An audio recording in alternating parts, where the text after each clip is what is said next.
आइए हम लोग देखते हैं top 30 GK GS mix question जो लगातार चल रहा है और आगे भी चलता रहेगा।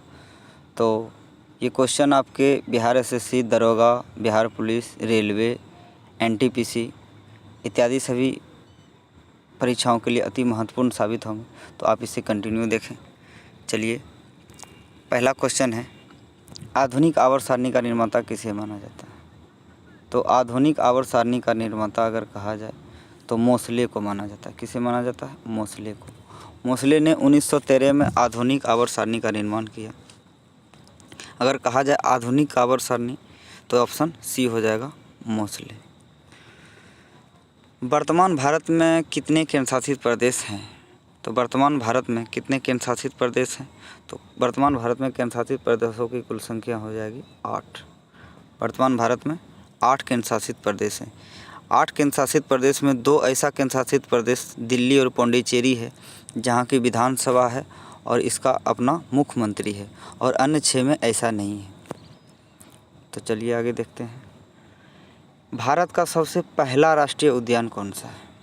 भारत का सबसे पहला राष्ट्रीय उद्यान कौन है?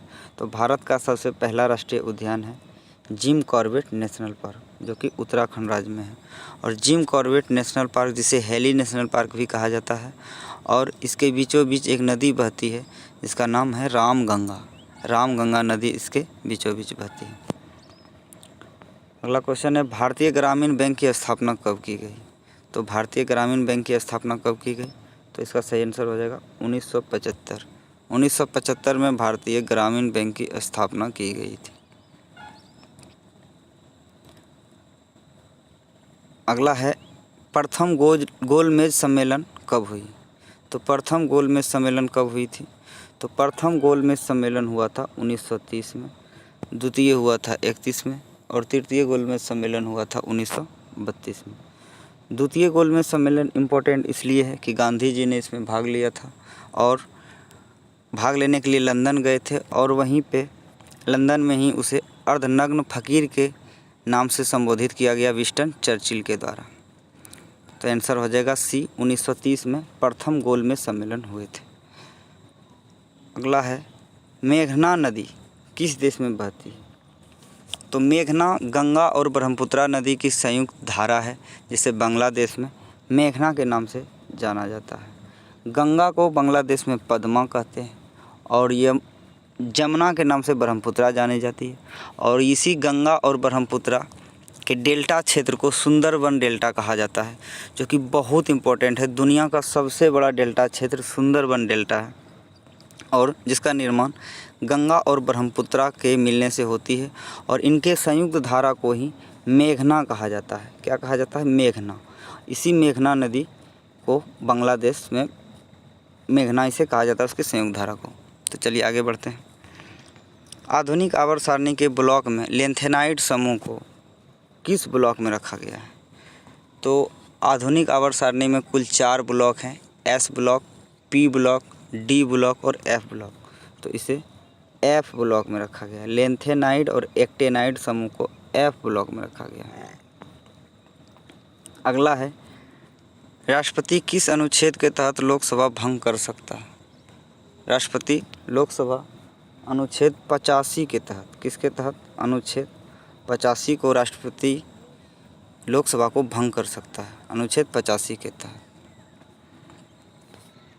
अगला क्वेश्चन है, भारत का सबसे छोटा राजमार्ग यानी NH, सबसे छोटा NH कौन सा है? तो भारत का सबसे छोटा NH है NH44। NH44 जो कि भारत के वेलिंगटन द्वीप, जो कि केरला के पास है, वेलिंगटन द्वीप पे स्थित है NH44। तो सही आंसर हो जाएगा बी। भारत का सबसे बड़ा पड़ोसी देश कौन है? तो भारत का सबसे बड़ा पड़ोसी देश है चाइना। भारत का सबसे बड़ा पड़ोसी देश कौन है? भारत का सबसे बड़ा पड़ोसी देश है चाइना। तो ऑप्शन सी, चाइना। अगर कहे भारत का सबसे छोटा पड़ोसी देश तो मालदीव हो जाएगा। भारत का सबसे छोटा पड़ोसी देश मालदीव। अगला है, अम्लराज में HCl के कितने अणु होते हैं? तो जैसा कि हमें पता है कि अम्लराज का फॉर्मूला होता है HNO3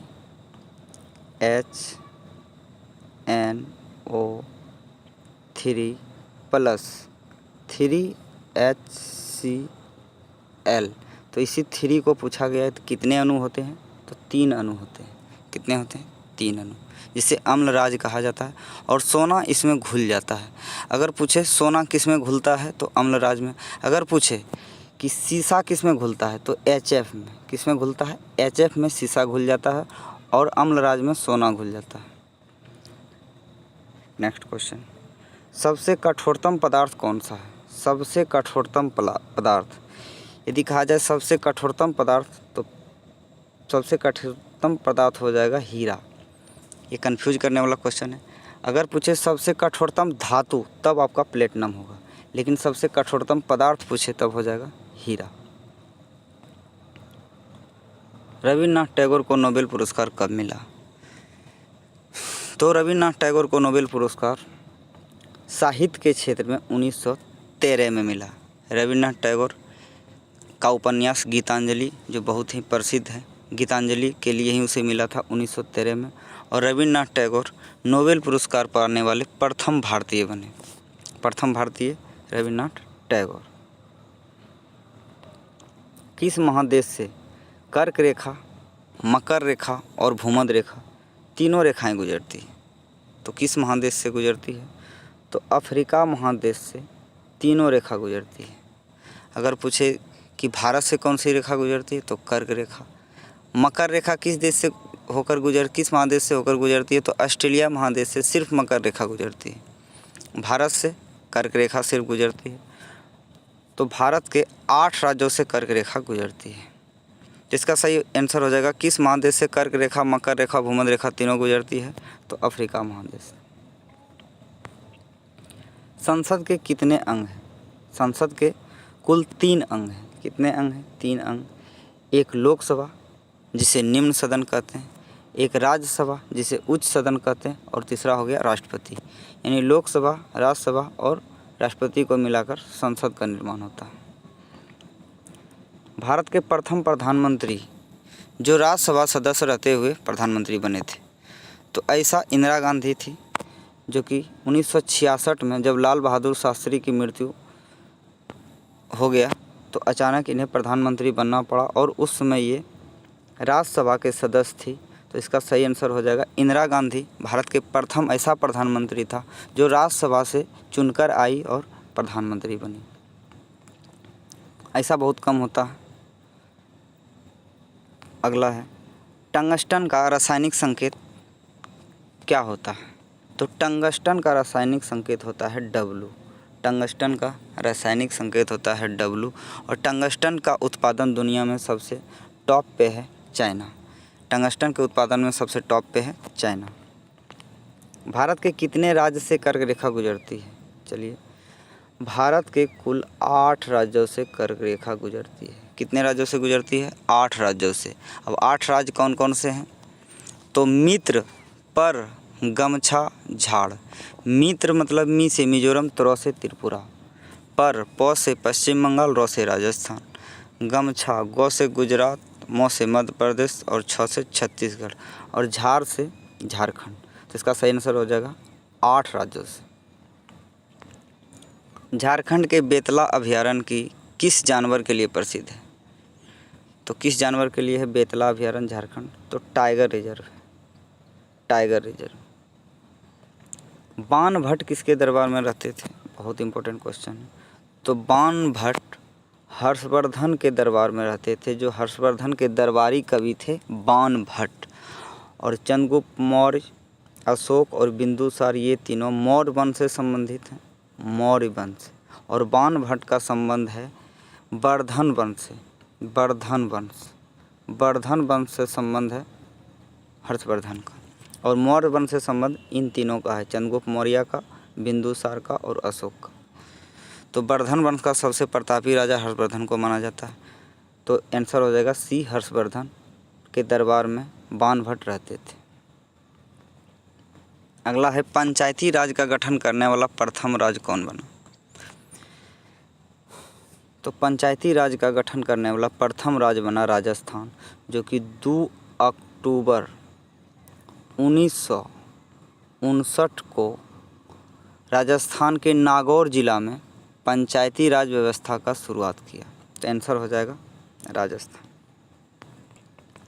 सबसे अच्छी किस्म का कोयला किसे माना जाता है? कोयला 4 प्रकार के होते हैं, एंथ्रासाइट, बिटुमिनस, लिग्नाइट और पीट। तो ए से एंथ्रासाइट है सबसे अच्छी किस्म का कोयला। इससे हल्का ख़राब बिटुमिनस होता है, इससे हल्का लो लिग्नाइट होता है, सबसे लो क्वालिटी का होता है पीट। तो इसका सही आंसर हो जाएगा एंथ्रासाइट कोयला सबसे अच्छी किस्म की कोयला है। अगला है 7 टापुओं का नगर किसे कहा जाता है? तो अक्सर ये पूछा जाता है कभी कभी। 7 टापुओं का नगर है मुंबई। 7 टापुओं का नगर है मुंबई। एटलस पर्वत किस महादेश में है? VVI एटलस पर्वत है आपके अफ्रीका महादेश में। एटलस पर्वत अफ्रीका महादेश। एटलस पर्वत 3 देशों से घिरा हुआ है।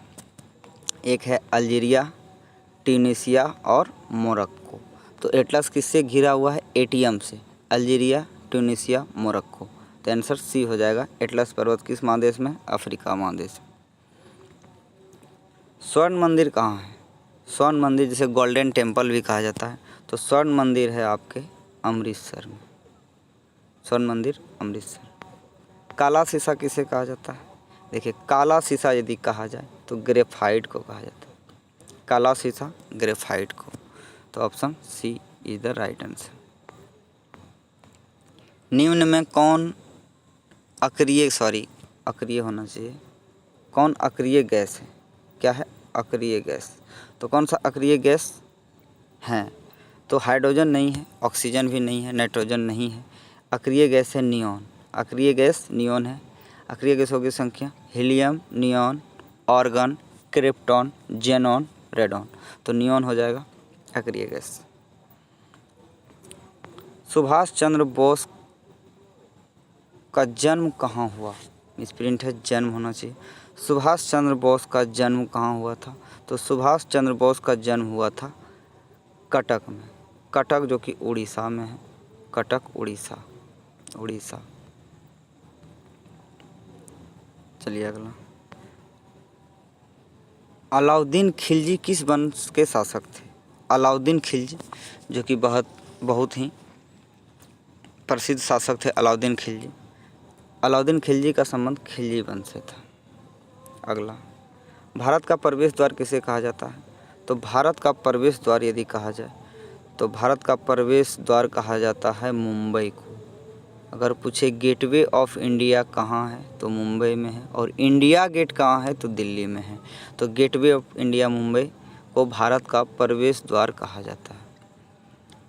भारत का प्रवेश द्वार। तो इस तरह से आपका 30 क्वेश्चन कंप्लीट होता है, और आप इसी तरह डेली हमारे चैनल को देखें। धन्यवाद।